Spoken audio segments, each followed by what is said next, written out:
അവർ വയലുകളിൽ വിതയ്ക്കുകയും മുന്തിരിത്തോട്ടങ്ങൾ വച്ചുപിടിപ്പിക്കുകയും സമൃദ്ധമായി വിളവ് നേടുകയും ചെയ്യുന്നു. അവിടുത്തെ അനുഗ്രഹം കൊണ്ട് അവരുടെ എണ്ണം പെരുകി. അവരുടെ കന്നുകാലികൾ കുറഞ്ഞു പോകാൻ അവിടുന്ന് സമ്മതിച്ചില്ല. സങ്കീർത്തനങ്ങൾ.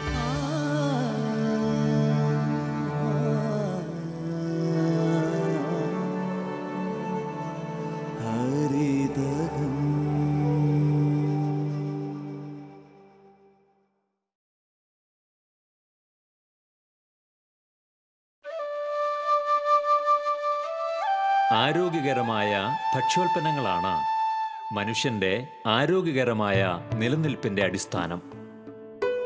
അവയുടെ സുഗമവും സുരക്ഷിതവുമായ ലഭ്യത എക്കാലവും എല്ലാ സമൂഹങ്ങളുടെയും പ്രാഥമിക ആവശ്യങ്ങളിലൊന്നാണ്. ഇന്ന് നമ്മുടെ നാട് അഭിമുഖീകരിക്കുന്ന പ്രധാന പ്രതിസന്ധിയും അതുതന്നെയാണ്. നാം ഉപയോഗിക്കുന്ന പച്ചക്കറി, പഴവർഗ, ധാന്യവർഗ്ഗങ്ങളിൽപ്പെട്ട അനവധി ഭക്ഷ്യവസ്തുക്കളിൽ ഇന്ന് നാം തന്നെ ഉൽപ്പാദിപ്പിക്കുന്നവ വളരെ അപൂർവമാണ്. കേരളം നേരിട്ടുകൊണ്ടിരിക്കുന്ന കാലാവസ്ഥാ വ്യതിയാനത്തിന്റെ പശ്ചാത്തലത്തിൽ തകർച്ചയെ അഭിമുഖീകരിക്കുന്ന ഏറെ കാർഷിക വിളകളുടെ ലഭ്യത ഇന്ന് പ്രതിസന്ധിയിലാണ്. എന്നാൽ ഭൂപ്രകൃതിയുടെയും കാലാവസ്ഥയുടെയും കാര്യത്തിൽ കേരളം ഇന്നും ലോകത്തിലെ പല പ്രധാന കാർഷിക മേഖലകളുടെയും മുന്നിലാണ് എന്നതാണ് വാസ്തവം. പലപ്പോഴും ശാസ്ത്രീയമായൊരു സമീപനത്തിന്റെ അഭാവമാണ് കേരളത്തിലെ കാർഷിക മേഖലയുടെ തകർച്ചയ്ക്ക് കാരണമായി മാറുന്നത്.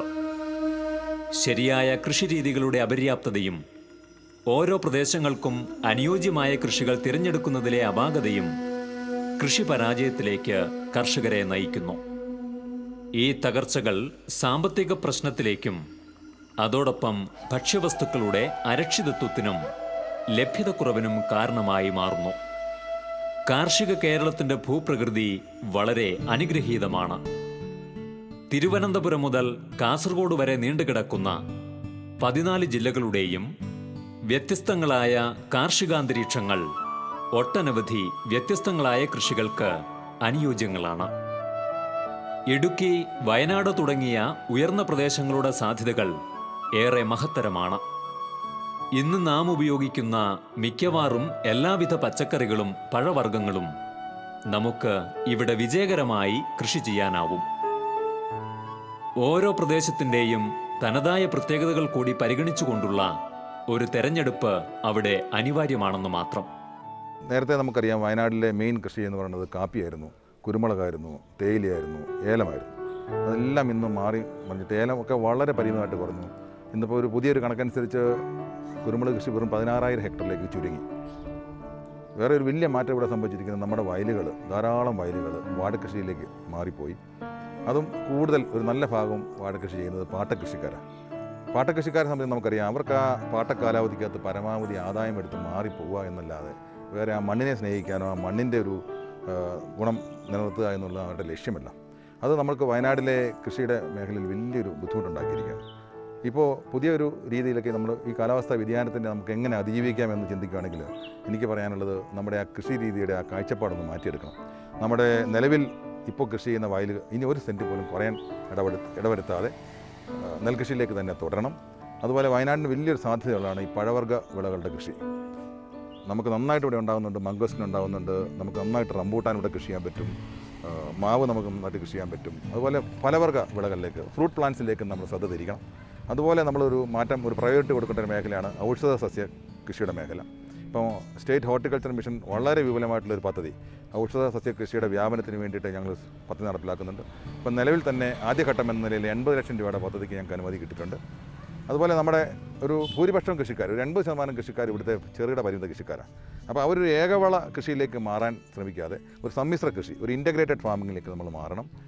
ഈ കൃഷിയോടൊപ്പം തന്നെ നമുക്ക് ചെയ്യാവുന്നൊരു കാര്യമാണ് കൂൺ കൃഷി, തേനീച്ച വളത്തിൽ, മുയൽ വളത്തിൽ. അപ്പോൾ ഈ രീതിയിലൊരു ഇൻ്റഗ്രേറ്റഡ് ഫാമിങ്ങിലേക്കാണ് നമ്മുടെ കൃഷിക്കാർ മുന്നോട്ട് പോകേണ്ടത്. ഇനിയുള്ള ഭാവിയും ആ രീതിയിലേക്ക് ചിന്തിക്കുന്ന കൃഷിക്കാർക്കായിരിക്കും.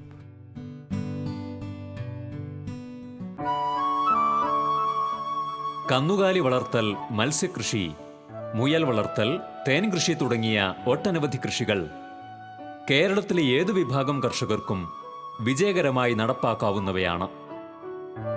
സ്വന്തം അപര്യാപ്തതകളെ കണ്ടെത്തി പഴിച്ചുകൊണ്ട് പരാജയത്തിൽ തുടരുന്ന അനേകം കർഷകരുടെ ഇടയിൽ ഒരു പുലർവെളിച്ചം പോലെ പ്രഭ പരത്തുന്ന ഏതാനും കർഷകരുണ്ട്.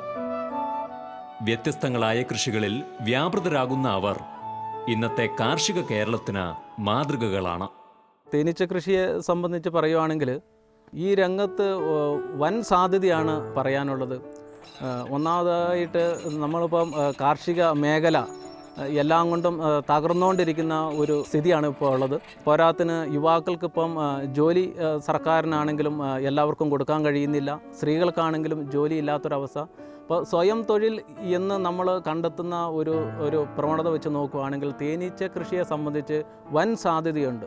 സ്ത്രീകൾക്കൊക്കെ ആണെങ്കിൽ ഈ മേഖലയിൽ നല്ല രീതിയിൽ ഈ മേഖലയിൽ പ്രവർത്തിക്കാൻ കഴിയും.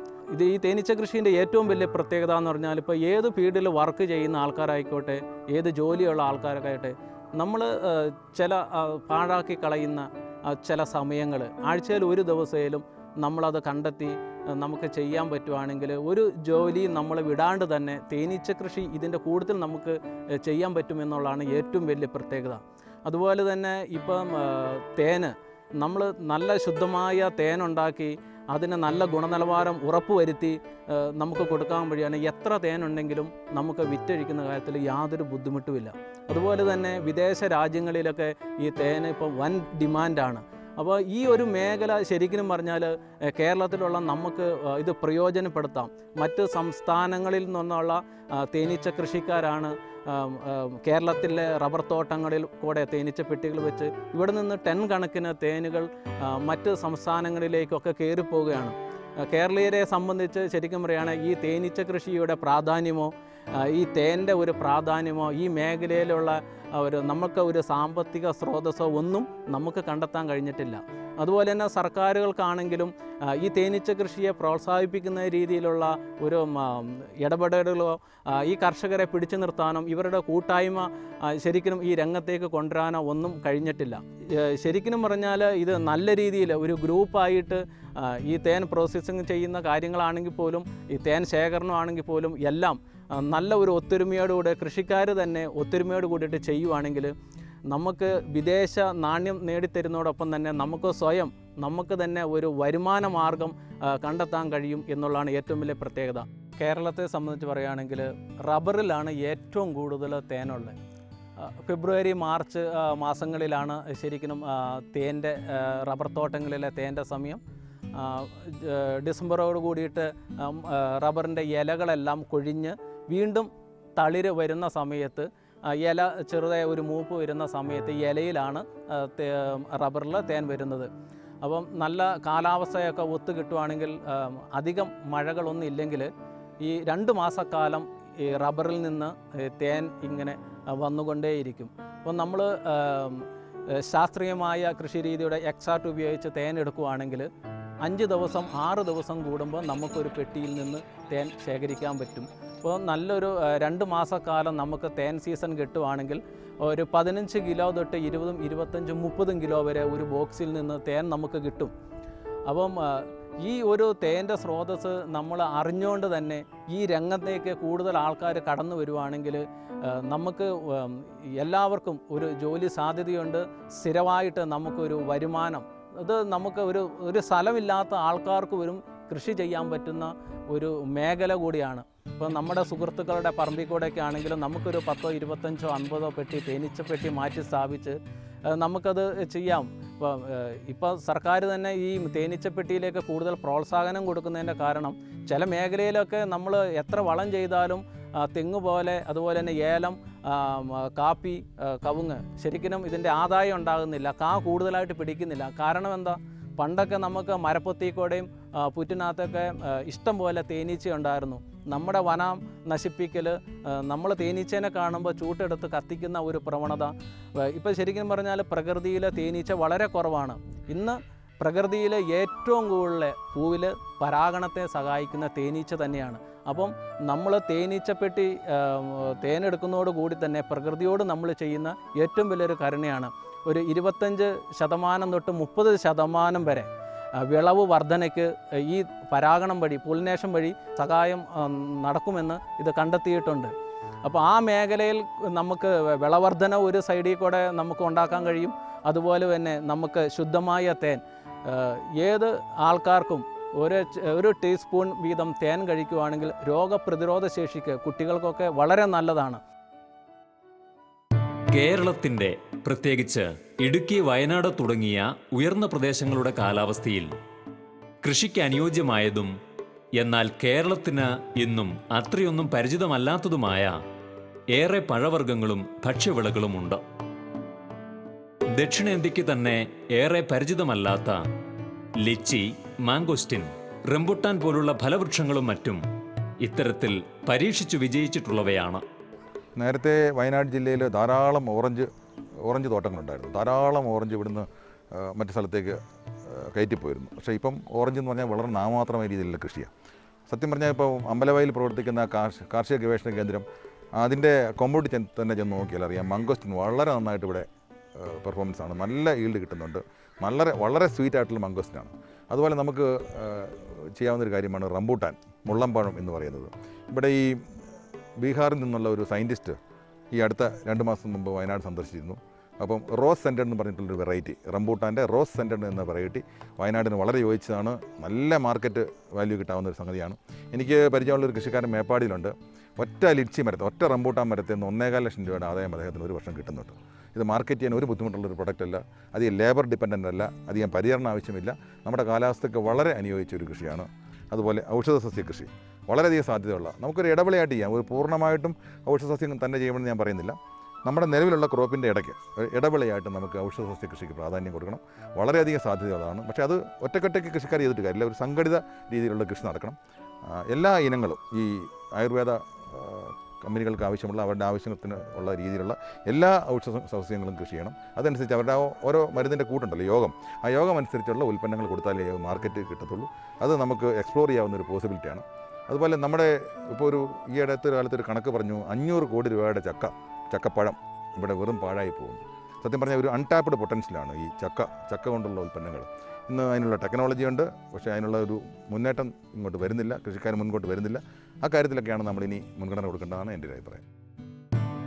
ഇത്തരത്തിൽ നമുക്ക് പരിചിതമല്ലാത്ത ഏറെ പുതിയ ഫലവൃക്ഷങ്ങളും മറ്റും പരീക്ഷണാടിസ്ഥാനത്തിൽ കൃഷി ചെയ്യുവാൻ ഒരു വിഭാഗം കർഷകർ മുമ്പോട്ട് വരുന്നതാണ് ഇത്തരത്തിലുള്ള മുന്നേറ്റങ്ങൾ ഈ നാട്ടിൽ സംഭവിക്കുന്നതിൻ്റെ അടിസ്ഥാനം. വയനാട്ടിലെ പനമരത്തിനടുത്തുള്ള ഒരു കർഷകൻ വഴിയായി ഡൽഹിയിലുള്ള ഒരു സംഘടന ഉത്തരാഖണ്ഡിൽ നിന്നും മേൽത്തരം ആപ്പിൾ തൈകൾ കുറച്ചുകാലമായി എത്തിച്ചു നൽകുന്നുണ്ട്. കേരളത്തിൻ്റെ കാലാവസ്ഥയോട് ഏറെക്കുറെ സാമ്യമുള്ള ഹരിദ്വാർ, ഡെറാഡൂൺ തുടങ്ങിയ സ്ഥലങ്ങളിൽ കൃഷി ചെയ്തു വരുന്ന ഈ പ്രത്യേക ഇനം ആപ്പിൾ തൈകൾ ഇവിടെ അനുയോജ്യമായേക്കുമെന്ന് പലരും പ്രതീക്ഷിക്കുന്നു. ഡൽഹിയിലുള്ള ശ്രുതി ആർട്സ് എന്ന് പറഞ്ഞിട്ട് ഒരു ഓർഗനൈസേഷനാണ് നമുക്ക് ഈ തൈകൾ എത്തിച്ചു തരുന്നത്. ആ ഓർഗനൈസേഷന് ഒരു മിഷനുണ്ട്, ശ്രുതി അഗ്രികൾച്ചർ മിഷൻ എന്ന് പറഞ്ഞിട്ട്. ആ മിഷൻ പ്രകാരം വിളകളെ എക്സ്ചേഞ്ച് ചെയ്യുന്ന ഒരു പ്രോഗ്രാം അവർ ആവിഷ്കരിച്ചിട്ടുണ്ട്. അപ്പം നമുക്ക് ഏകദേശം സമാന ക്ലൈമറ്റ് ഒക്കെ ഉള്ള സ്ഥലത്തു നിന്നാണ് നമുക്ക് ഇപ്പോൾ ഈ തൈകൾ കളക്ട് ചെയ്തിരിക്കുന്നത്. ഡെറാഡൂൺ എന്ന് പറഞ്ഞ സ്ഥലത്തുള്ള ഒരു രാജേശ്വരി നഴ്സറിയിലാണ് ഈ തൈകൾ റെഡിയാക്കിയിരിക്കുന്നത്. മെയിൻലി റോയൽ ഡെലീഷ്യസ് എന്ന് പറഞ്ഞ ആപ്പിളിൻ്റെ തൈകളാണ് ഇപ്പോൾ നമുക്കിവിടെ എത്തിച്ചിരിക്കുന്നത്. ഇതിൻ്റെ കൂടെ റെഡ് ഡെലീഷ്യസ്, ഗോൾഡൻ ഡെലീഷ്യസ് എന്ന് പറഞ്ഞ് 2 എണ്ണം കൂടി അപൂർവമായിട്ട് വരുന്നുണ്ട്. ഈ തൈകൾ ഇപ്പോൾ എന്ന് പറഞ്ഞാൽ കഴിഞ്ഞ വർഷം കായ്ച്ച കമ്പുകൾ ഗ്രാഫ്റ്റ് ചെയ്തിരിക്കുകയാണ്. ആപ്പിളിൻ്റെ ചുവട്ടുനിന്ന് വളർന്നു വരുന്ന സ്റ്റമ്പുകൾ വെട്ടി വേര് പിടിപ്പിച്ചിട്ട് അതിലേക്ക് കായ്ക്കുന്ന കമ്പുകൾ ഗ്രാഫ്റ്റ് ചെയ്ത് പിടിപ്പിച്ച നല്ല ശ്രദ്ധാപൂർവ്വം നമുക്ക് ഇപ്പോൾ ഈ കേരളത്തിലേക്ക് കൊണ്ടുപോകാൻ വേണ്ടി തയ്യാറാക്കിയ തൈകളാണ് നമുക്കിവിടെ എത്തിച്ച് കിട്ടിയിരിക്കുന്നത്. ഒരു ആപ്പിൾ തൈ വീടിൻ്റെ മുൻപിലെങ്കിലും നടുക എന്നുള്ള ഒരു ചിന്താഗതിയുള്ള ഒത്തിരി ആളുകളുണ്ട്. പക്ഷേ അവർ കൊണ്ടുപോയി വെക്കുന്നത് പലപ്പോഴും ആപ്പിളുമായിട്ട് ബന്ധമുള്ള തൈയൊന്നും ആയിരിക്കില്ല. ഇപ്പോൾ ആദ്യമായിട്ടാണ് നമുക്ക് ഒറിജിനൽ ആപ്പിൾ തൈകൾ ഇത്ര ബൾക്കായിട്ട് അവൈലബിൾ ആയത്. ഈ തൈകൾ ഇനിയിപ്പം നമുക്ക് ഇവിടെ വന്ന് ഈ വർഷം ആദ്യമായിട്ട് വന്നു. ഇനിയിപ്പോൾ അടുത്ത 3 വർഷം മുതൽ 5 വർഷം വരെയാണ് ഇത് കായ്ക്കാനുള്ള ഒരു സമയം പറയുന്നത്. അപ്പോൾ ഈ തൈകൾക്ക് ഇനി മുന്നോട്ടുള്ള വളർച്ചയുടെ കാലത്തിൽ വേണ്ട എല്ലാവിധ അറിവുകൾ, സപ്പോർട്ടുകൾ ഇതെല്ലാം ഈ സംഘടന തന്നെ നമുക്ക് എത്തിച്ചു തരും, കൃഷിക്കാരിലേക്ക് എത്തിച്ചു തരും. പിന്നെ ഇപ്പം നമുക്ക് ഫസ്റ്റിലിപ്പം ഇത് മെയിൻ ആയിട്ട് വന്നിരിക്കുന്നത് ഇപ്പോൾ വയനാട്ടിലേക്ക് ഇടുക്കിയിലേക്കുമാണ്. കുമളി എന്ന് പറഞ്ഞ സ്ഥലത്തും ഇതേപോലെ തൈകൾ എത്തിച്ചിട്ടുണ്ട്. ഇപ്പോൾ വയനാട്ടിൽ നമുക്ക് ഇവിടെയാണ് ഏറ്റവും ആദ്യമായിട്ട് വന്നിരിക്കുന്നത്. ഇവിടുന്ന് നഴ്സറികളിലേക്ക് ഇപ്പോൾ കൊടുത്തു വരുന്നുണ്ട് തൈകൾ. പിന്നെ ഈ ആപ്പിൾ കൃഷി ഇതിനെ നടുന്നതിനെ സംബന്ധിച്ചിടത്തോളം ഇതിന് നമുക്ക് ഒത്തിരി വലിയൊരു കെമിക്കൽ ആയിട്ടുള്ള ട്രീറ്റ്മെൻറ്റ് അത്ര ആവശ്യമില്ല. ഇതിൻ്റെ വേരുകൾ നല്ല ശക്തമായിട്ടുള്ളതും ഏത് മണ്ണിലും വളരുന്ന ഒരു സസ്യമാണിത്. അപ്പോൾ നമ്മുടെ ഈ പ്രത്യേകിച്ച് നമ്മുടെ കേരളത്തിൻ്റെ മണ്ണ് ഏത് സസ്യങ്ങളെയും വളർത്താൻ പറ്റിയ മണ്ണ് തന്നെയാണ്, കേരളത്തിൽ എവിടെയുള്ള മണ്ണുകൾ. നമ്മുടെ ഈ മണ്ണെന്ന് പറയുന്നത് ഇപ്പം ഒത്തിരി ഫലവൃക്ഷങ്ങൾ വിദേശത്തു നിന്നൊക്കെ വരുന്നത് നമ്മുടെ കേരളത്തിൽ കൊണ്ടുവന്ന് പരീക്ഷിച്ചതെല്ലാം തന്നെ എല്ലാം ഫലമണിയുന്നുണ്ട്. പണ്ട് നമ്മൾ യഥേഷ്ടം കൃഷി ചെയ്തിരുന്ന ഒരുപാട് പഴവർഗ്ഗങ്ങൾ ഇന്ന് നമ്മുടെ മാർക്കറ്റുകൾ കീഴടക്കിക്കൊണ്ടിരിക്കുകയാണ്. അപ്പം ഇതിനൊക്കെ തന്നെ നല്ലൊരു ഭാവിയുണ്ട്. കാരണം ഇവയെല്ലാം തന്നെ കേരളത്തിന് ചേർന്നിരുന്ന പഴവർഗ്ഗങ്ങളായിരുന്നു. അതുമാതിരി തന്നെ കുറേ ഫ്രൂട്ട്സ് ആയിട്ടുള്ള പഴവർഗ്ഗങ്ങളായിട്ടുള്ള മാംഗോസ്റ്റീൻ, ചക്ക, ഇതൊക്കെ തന്നെ ഇപ്പോഴും തിരിച്ചു വരുന്ന ഒരു റിവൈവ് ചെയ്യുന്ന ഒരു സ്റ്റേജിലാണ് നമുക്ക് കാണാൻ കഴിയുന്നത്. അപ്പോൾ അത് മനസ്സിലാക്കി നമുക്ക് ശരിക്കും പറഞ്ഞാൽ ഈ ഇനങ്ങളിലേക്ക് പഴയ നമ്മൾ കൃഷി ചെയ്തിരുന്ന ട്രഡീഷണലായിട്ട് ചെയ്തിരുന്ന വിളകളിലേക്ക് നമുക്ക് തീർച്ചയായിട്ടും മടങ്ങി പോകാവുന്നതാണ്. അതുപോലെ തന്നെ ഒരുപാട് ഔഷധ സസ്യങ്ങൾ നമുക്കറിയാം. ഇന്ന് ഏറ്റവും കൂടുതൽ ആയുർവേദ കമ്പനികൾ അഭിമുഖീകരിക്കുന്ന ഒരു പ്രശ്നം എന്ന് പറഞ്ഞാൽ നല്ല ക്വാളിറ്റി ആയിട്ടുള്ള ഔഷധ സസ്യങ്ങൾ കിട്ടാതിരിക്കുന്നതാണ്. ഒരു വിള മാത്രം കൃഷി ചെയ്യുന്ന ഒരു സമ്പ്രദായത്തിൽ നിന്ന് നമ്മൾ മാറേണ്ടിയിരിക്കുന്നു. കാരണം നമുക്കൊരു കണ്ടിൻജൻസി വന്നാൽ, ഒരു പ്രശ്നം വന്നു കഴിഞ്ഞാൽ അഭിമുഖീകരിക്കാൻ പറ്റുന്ന രീതിയിൽ മറ്റു വിളകൾ പ്രാപ്തമാവണം. അപ്പം തെങ്ങാണെങ്കിൽ അതിൻ്റെ ഇടവേളയായിട്ട് കവുങ്ങും, അതിൻ്റെ ഇടയിൽ കൂടെ കുരുമുളകും, അതിൻ്റെ ഇടയിൽ നമുക്ക് ഔഷധ സസ്യങ്ങളും പൈനാപ്പിളും എല്ലാം നമുക്ക് കൃഷി ചെയ്ത് ഒരു മിക്സഡ് ക്രോപ്പിംഗ് സമ്പ്രദായം തന്നെ അവലംബിക്കേണ്ടിയിരിക്കുന്നു. പണ്ട് നമ്മുടെയൊക്കെ പുരയിടങ്ങളിൽ ഉണ്ടായിരുന്ന ആ ഒരു പുരയിട കൃഷി രീതി തന്നെ നമ്മൾ തിരിച്ചു കൊണ്ടുവരേണ്ടതായിരിക്കുന്നു. കാരണം നമുക്ക് സ്ഥലം വളരെ പരിമിതമായിക്കൊണ്ടിരിക്കുകയാണ്. അപ്പോൾ ഉള്ള സ്ഥലത്ത് നമുക്കൊരു വീട്ടിന് വേണ്ടുന്ന അത്യാവശ്യം എല്ലാ രീതിയിലുള്ള വിളകളും നമ്മൾ ഉത്പാദിപ്പിക്കേണ്ടതാണ്. മഴയുടെ ലഭ്യതയ്ക്കും ഇടവേളകൾക്കുമുണ്ടായ മാറ്റങ്ങൾ, താപനിലയിൽ വരുന്ന ഏറ്റക്കുറച്ചിലുകൾ തുടങ്ങിയവയും മണ്ണിന്റെ ഘടനയിലും വളക്കൂറിലുമുണ്ടായ മാറ്റങ്ങളും സൂക്ഷ്മാണുക്കളുടെ നാശവും കാർഷിക മേഖലകളിലെ മണ്ണിലെ ഈർപ്പക്കുറവുമാണ് കാലാവസ്ഥാ സംബന്ധമായി ഈ നാട്ടിൽ സംഭവിച്ചിട്ടുള്ള പ്രധാന മാറ്റങ്ങൾ. പരമ്പരാഗതമായി കൃഷി ചെയ്തു പോന്നിരുന്ന പല കാർഷിക വിളകളും ഇത്തരം മാറ്റങ്ങളെ അതിജീവിക്കുവാൻ ത്രാണിയില്ലാതെ കർഷകനെ പ്രതിസന്ധിയിലാഴ്ത്തിക്കൊണ്ടിരിക്കുന്നു. എന്നാൽ ഇത്തരത്തിൽ ഈ നാട്ടിൽ സംഭവിക്കുന്ന സ്വാഭാവികവും അല്ലാത്തതുമായ മാറ്റങ്ങളെ അതിജീവിക്കുവാൻ കഴിയുന്ന ഏറെ മറ്റു കൃഷികളുണ്ട്. സധൈര്യം അത്തരം വിളകളെ കൃഷിയിടങ്ങളിൽ പരിചയപ്പെടുത്തുകയും വേറിട്ട് ചിന്തിക്കുകയും പ്രവർത്തിക്കുകയും ചെയ്യുകയാണ് ഈ രൂക്ഷമായ കാർഷിക പ്രതിസന്ധികളെ അതിജീവിക്കുന്നതിനുള്ള പ്രധാന മാർഗം. വിരലിലെണ്ണാൻ മാത്രം കഴിയുന്ന പരമ്പരാഗത നടപ്പ് കാർഷിക വിളകളിൽ കൂട്ടത്തോടെ ആശ്രയിക്കുന്ന സ്ഥിരം ശൈലി വിട്ട് വ്യത്യസ്തമായി ചിന്തിക്കുകയും പ്രവർത്തിക്കുകയും ചെയ്യുന്ന ഏറെ കർഷകരും നമുക്കിടയിൽ തന്നെയുണ്ട്. ഇപ്പം ഓരോ കൃഷിയും നമ്മൾ തുടങ്ങി വെച്ചു. നമ്മൾ വിചാരിക്കുന്ന പോലെ ഒരു കൃഷിയും നമുക്കത് അതിൻ്റെ ആ പരിപൂർണതയിലേക്ക് എത്താം. പല ഒരു കാലാവസ്ഥാ വ്യതിയാനം മൂലം പല കൃഷികളും നമുക്ക് നശിക്കുവാണ്. അപ്പോൾ എൻ്റെ ഒരു അഭിപ്രായം പറയുകയാണെങ്കിൽ നമ്മൾ വ്യത്യസ്തമായ ഒരു കൃഷി രീതിയിലേക്ക് നമ്മൾ മാറണം. ഇപ്പോൾ ഞാൻ മുയൽ തന്നെ ഈ കൂട്ടത്തിൽ ചെയ്യുന്നുണ്ട്, അതുപോലെ തന്നെ ആടിനെ ചെയ്യുന്നുണ്ട്. ഇതെല്ലാം നമ്മുടെ വീട്ടിലുള്ള സ്ത്രീകൾക്ക് കൂടിയിട്ട് പങ്കാളിത്തമായിട്ട് കുട്ടികളെ എല്ലാം കൂടെ ഉൾപ്പെടുത്തിക്കൊണ്ട് നമുക്ക് ചെയ്യാവുന്നേ ഉള്ളൂ. ഇപ്പോൾ എന്നെ സംബന്ധിച്ച് പറയുകയാണെങ്കിൽ മുയലിൻ്റെയും ആടിൻ്റെയും ഒക്കെ ഈ വളമുള്ളതുകൊണ്ട് നമ്മുടെ കൊടികൾക്കാണെങ്കിലും മറ്റ് ഗ്രാമ്പു, ജാതി, വ്യത്യസ്തമായ പല കൃഷി രീതികളുണ്ട്. ഇതിനൊക്കെ നമുക്കാവശ്യമായ നല്ല വളം കിട്ടും. ഇപ്പം കുടംപുളിയൊക്കെ ഞാൻ ഗ്രാഫ്റ്റ് ചെയ്തിട്ട് എൻ്റെ പറമ്പിൽ തന്നെ വെച്ചിട്ടുണ്ട്. അപ്പോൾ ഒരടി 2 അടി പൊക്കത്തിൽ പന്തലിച്ച് ഇത് നിലത്തുനിന്ന് തന്നെ നമുക്ക് കാ പറിക്കാൻ പറ്റും. മറ്റ് കൃഷിയും നമ്മൾ ഈ കൂട്ടത്തിൽ ചെയ്യണം. നമ്മൾ ഒരു കൃഷിയിൽ തന്നെ ആശ്രയിച്ച് നിന്നിട്ടുണ്ടെങ്കിൽ നമുക്ക് എൻ്റെ ഒരു അഭിപ്രായം പറയുകയാണെങ്കിൽ എല്ലാ തരം കൃഷികളും അതുപോലെ തന്നെ നമ്മുടെ പ്രകൃതിയുടെ നിലനിൽപ്പ് തന്നെ വളരെ ആവശ്യമാണ്. അപ്പോൾ തണൽ കിട്ടുന്ന മറ്റു മരങ്ങളും ഈ കൂട്ടത്തിൽ തന്നെ പറമ്പിൽ മാക്സിമം നമ്മൾ മരങ്ങളൊക്കെ നട്ടുപിടിപ്പിക്കുകയും പ്രകൃതിയോട് ഇണങ്ങി തന്നെ ജീവിക്കുക. പരമ്പരാഗത കാർഷിക വിളകളുടെയും കൃഷിരീതികളുടെയും പരാജയമാണ് ഏറെ കർഷകരെ സമാന്തര കൃഷി മേഖലകളിലേക്ക് വഴിതിരിച്ചുവിട്ടത്. മൃഗപരിപാലനത്തിനും മറ്റു നൂതന സംരംഭങ്ങൾക്കും ആധുനികമായ സങ്കേതങ്ങൾ കണ്ടെത്തിയ ഒരു വിഭാഗം കർഷകർ ഇത്തരം മേഖലകളിലെ അനന്ത സാധ്യതകൾ നമുക്ക് മുൻപിൽ തുറന്നിടുന്നു. പശു, ആട്, മുയൽ തുടങ്ങിയ മൃഗങ്ങളും മത്സ്യം, തേനീച്ച തുടങ്ങിയവയും ഇത്തരത്തിൽ വളരെ വിജയകരമായി കേരളത്തിൽ അങ്ങോളം ഇങ്ങോളം കൃഷി ചെയ്തു വരുന്നു.